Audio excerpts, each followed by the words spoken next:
বিসমিল্লাহির রহমানির রহিম। মুনতাকাব হাদিস নামাজ, হাদিস নাম্বার 277।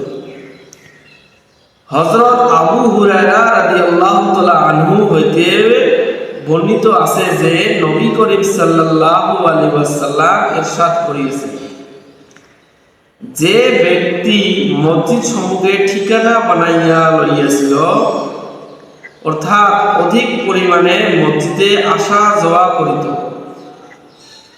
অতঃপর কোন কাজে মশগুল হইয়া গিয়াছে অথবা অসুস্থতার দরুন তাহা বন্ধ হইয়া গিয়াছে, তারপর পুনরায় পূর্বের নেয়া ঠিকানা বানাইয়া লয়, তখন আল্লাহ তাআলা তাহাকে দেখিয়া এই রূপ খুশি হন, যেই রূপ ঘরের লোকেরা তাহাদের কোন